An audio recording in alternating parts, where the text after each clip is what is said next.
Hello and welcome to this brief introduction to authentic relationships. My name is Warren Hoffman. It may be helpful to begin with a definition, so let's have a word from Webster. Let me read this, please. Authenticity is defined as anything that is genuine, credible, and valid, or anyone who is truthful, dependable, trustworthy, and faithful. I had the privilege of sitting in on a lecture at MIT University given by a nuclear scientist whose name, I regret to say, I've forgotten.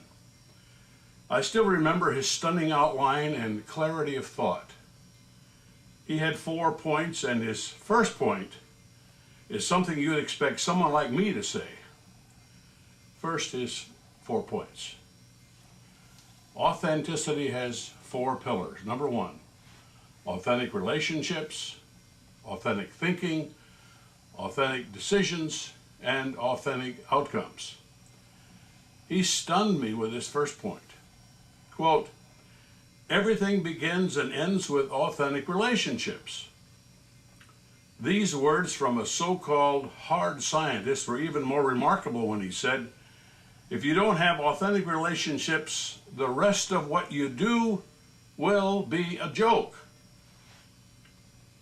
Forget about moving on to authentic thinking, authentic decisions, and authentic outcomes. They won't matter if the relationships are not genuine or authentic. Let's look at them briefly.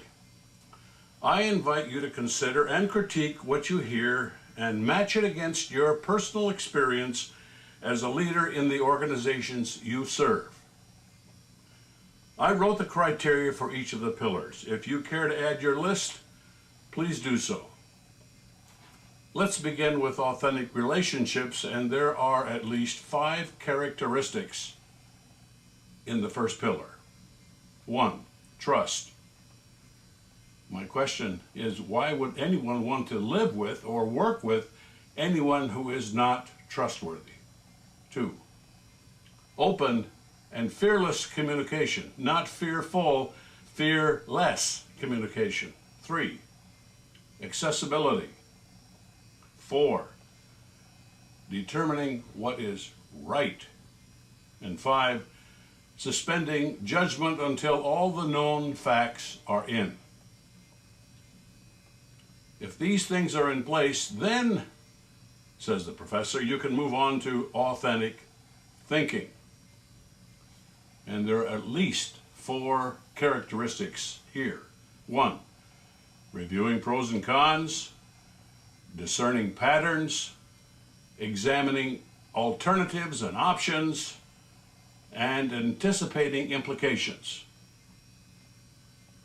If the first 2 then are in place, you move on to authentic decision making.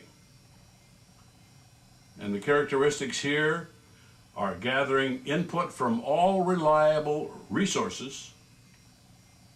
2, field test options. 3, setting measurements. And 4, determining tipping points. Now, assuming that all these 3, authentic relationships, authentic thinking, and authentic decision making are in place, then you move to the 4th pillar, which is authentic outcomes. And there may be dozens of possibilities here. For our sake, in this brief moment, I'll list just 1. And that is outcomes that are sustainable over time. May I leave you with a question? Where does authenticity, or the lack of it, show up in your leadership or in your organization? What would be different in your leadership or in your organization if authenticity became part of the cultural fabric? Contact us if you would like to continue the conversation. And thank you.